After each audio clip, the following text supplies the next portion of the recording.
Hello, halfway students and families. This is Mrs. Koberchek again, and I am going to be reading another chapter of Storm Runners. 12:15 p.m. Chase called his father during lunch. He answered on the first ring. 12:15. How's it going? You're right about the time, and I'm fine, Chase said. I saw you on TV. At school? Yeah, in a classroom. That must have been a surprise. It was. Chase wondered if his father would have even told him if Chase hadn't mentioned it first.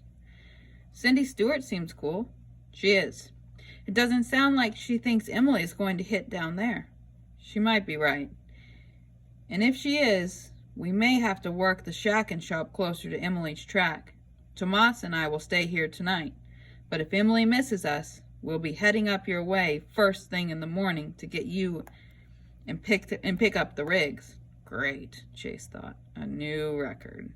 One day in one school. That might not be as easy as you think, Chase said. What do you mean? The clouds have moved in and the wind's been picking up all morning. Chase hesitated. I think Emily is going to hit up here. This was followed by a long pause on his father's end of the line. It went on so long that Chase thought the call had been dropped. Are you there? Yep, I'm here. What other evidence do you have? Nothing scientific, if that's what you mean. Chase didn't want to get into Mama Rossi's soothsaying. It's just a feeling I have. Have they canceled school? No, but a lot of parents have picked their kids up. The principal is married to that Richard guy on TV. His father laughed. Cindy's not too fond of him. You should have heard what she had to say off camera about St. Pete's #1 news anchor. What about Emily? Chase asked. I don't know. They're still predicting that it's going to hit down here. But at this point, your guess is as good as anyone else's. You want us to head up tonight? I guess not, Chase said. You're already set up down there. If you come up here and I'm wrong, you might not be able to get back in. Roads were often closed during a disaster, which was why his father liked to be at ground zero beforehand. You know the drill. If you think someone's making a bonehead decision, don't go along with them. Remember that you've had more experience with storms than they have. Stick with what I've taught you. Do what you think is right. If the storm hits up there, save yourself. You're no good to anybody if you're dead, including yourself. Chase could not remember how many times his father had said these exact words to him. I will. His father continued in a lighter tone. I didn't get to ask you this morning, but what's the farm like? It's a circus. Wild, huh? Literally. It was obvious his father had no idea what Chase meant. That's great. Well, I better get back to work. Keep an eye on that weather. Call me this evening. He ended the call. Nicole walked up. Who are you talking to? My father. What did he say about his television appearance? Not much. He's probably used to it by now. As far as I know, that's the first time he's been on TV. Really? I would think he'd be on all the time, considering what he does for a living. It's now or never, Chase thought. No more tries, especially with Nicole. How long before we have to be back to class? About 20 minutes. Why? Chase started with his mother's and sister's deaths, then moved on to the lightning strike and MD emergency services, and ended with their arrival at the Rossi brothers' winter quarters. He skipped a few things, like his father storing away all the evidence of their former life. Nicole listened without saying a word until he finished. I've never met anyone struck by lightning. That's not surprising. Most people don't survive lightning strikes. Believe me, it's no fun to see someone struck by lightning. Especially your father, Nicole said. Does he have any other, ill effects from the strike?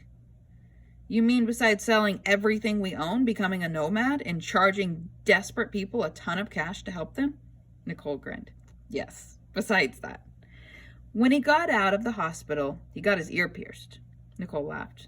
That sounds more like a midlife crisis. Except for the fact that he had a jeweler melt down his gold wedding band and turn it into a lightning bolt earring. That's a little strange, Nicole admitted.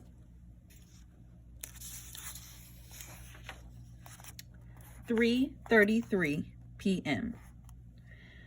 Throughout the afternoon, parents arrived to pick up their kids. Several came with their SUVs packed, ready to head out of the storm area. The teachers seemed eager to leave too, especially the ones with children. By the time the final bell rang, there were only 100 students left in the building. More than half of them had parents waiting for them at the curb, leaving only 42 bus riders to put on 9 buses. Dr. Krupp thought it was ridiculous to send out that many buses with so few students, an opinion all the bus drivers agreed with. The traffic's terrible. It's the worst jam I've ever seen. The highways are like parking lots. Dr. Krupp drafted the 2 most experienced drivers to take the remaining 42 students home in 2 buses. While they were figuring out who to put on which bus, Chase stared up at the sky. He didn't like what he saw. The clouds were angry, swollen gray, and looked like they were about to burst. "What time does it usually get dark around here?" he asked Nicole. 7:30 or 8, he answered. "Why?" She answered, "Why?" He looked at his watch. "It's 3:40, and look how dark it is." "You're right. It looks like it's going to rain. It's going to do a lot worse than that." He looked back up at the sky and was tempted to call his father again. Instead, he said loudly, "What's the latest on Emily?" He hadn't seen a weather report for a couple of hours, but he estimated that the wind was blowing at least 15 miles an hour where they were standing, and gusting to 25 or 30. The thick, bruised clouds above were moving fast. No one answered him. He asked again, louder. This time, everyone turned his way.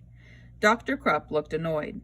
"I talked to my husband 15 minutes ago. He said that Emily is going to hit south of here around midnight." "How far south?" "No one knows." "What category?" "Right now it's a category 5, but they're predicting Emily will be downgraded back to a category 4 by the time she makes landfall." "I heard it's going to be a category 3, one of the bus drivers added. "That's still winds in excess of 100 miles an hour, Chase said. "I don't think the buses are a good idea." Dr. Krupp put her hands on her hips. "Really? And how do you suggest we get you and the other students home?" "I don't think we should go home. We should stay right here. The school has a low profile. The buildings are constructed out of reinforced concrete. The safest thing for us to do is to ride out the storm in the cafetorium. It's right in the middle of the campus, no windows, protected on all 4 sides by other buildings." "How long have you been in Florida, Chase?" Dr. Krupp asked. Here we go, Chase thought. He took a deep breath. 2 days. "And how many hurricanes have you been in?" "None. But I know enough to stay exactly where I am when I have everything I need to survive." "You're getting on the bus, Chase. We are not spending the night at the school. We don't have authorization from the district or your parents. Getting permission would take several hours." She looked at her watch. "You'll all be home in less than 2 hours." Nicole stepped forward. Chase didn't want her to get involved. This was his argument. "Let me talk to him, Dr. Krupp." "Make it quick. You're leaving in 2 minutes." Dr. Krupp walked back to the drivers. The kids stared at Chase like he had lost his mind. One of them made clucking noises like a chicken. Chase took a step toward the boy. Nicole grabbed his arm and pulled him down a breezeway where no one could hear them. "What do you think you're doing, Chase?" "You're mad at me?" He couldn't believe it. He'd expected Nicole to be on his side, but she looked more upset than Dr. Krupp. "Dr. Krupp is trying to get everyone home safely, and Dr. Krupp is trying to get us out of her hair so she can go home. She doesn't want to spend the night with 42 kids in the cafetorium." "That's right. She wants to spend the night with her own family, just like I do. Just like everyone here does. Just because you don't have..." Nicole stopped herself. "You think this is about me?" Chase asked. "Who else would it be about?" It's about all of us. We are leaving a perfect place to ride out a hurricane. The 2 buses are going to take us to homes that are not nearly as safe as Palm Breeze Middle School. That is, if we even make it home. Everyone is talking about where the hurricane is going to make landfall. Chase pointed at the ground. I've got news for you. It's going to be here, right where we're standing. And it will be here a long time before midnight. Dr. Krupp cannot make anyone get on a bus. If we stick together, we can stay at the school where it will be safe. You can spend the night here if you want, Nicole said. But I'm getting on the bus and going home. You are being paranoid. Chase watched her stamp back to the curb and the waiting buses. He thought about the farmer in Oklahoma who left his combine in the middle of the hailstorm. He'd been going home, too. He'd made it about 100 yards before being stoned to death. He'd gotten hit in the head twice, and first stone knocked him out. The second killed him, according to the newspaper. Dr. Krupp started dividing the 42 students into 2 groups. Chase thought about holding his ground and refusing to go, but it wouldn't accomplish anything. She would still put the other kids on the buses and send them on their way, including Nicole. Dr. Krupp would stay behind with him and either call his father and tell him to pick Chase up or call the police and have them deal with him. Going against everything he knew, everything his father had taught him, he joined the others at the curb, ignoring the smirks and clucking sounds. He wasn't about to let Nicole ride on the bus without him. Mrs. O'Leary is calling your parents to tell them you might be a little late because of the alternative route, the traffic, and the weather, so they don't worry. Chase was the last to board his bus. As he stepped through the door, Dr. Krupp put her hand on his shoulder. There's nothing to worry or be nervous about, Chase. Don't be afraid. You'll be at the Rossi's farm in no time at all. There is everything to be worried about, Dr. Krupp. He pointed at the sky. Emily is here. You'd better drive straight home and stay away from windows. Chase realized that Dr. Krupp was trying to be kind, but being kind didn't make someone right.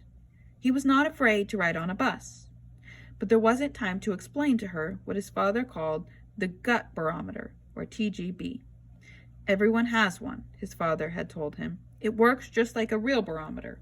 When the pressure drops, the weather is going to change. The TGB is in your solar plexus. You feel the pressure drop in your gut. Most of the time, people ignore their gut gauge. And most of the time, it was okay to ignore it, until the one time it wasn't okay. Chase knew this was one of those times. He got on the bus, and the driver pulled the door closed behind him. The kids had all paired off and were grinning at him as he made his way past them. Nicole had taken an aisle seat next to some guy and didn't even glance at him as he walked by. Clock, clock, clock, someone said from the front of the bus. A few kids laughed. Chase took the bench seat at the back of the bus, right next to the emergency exit.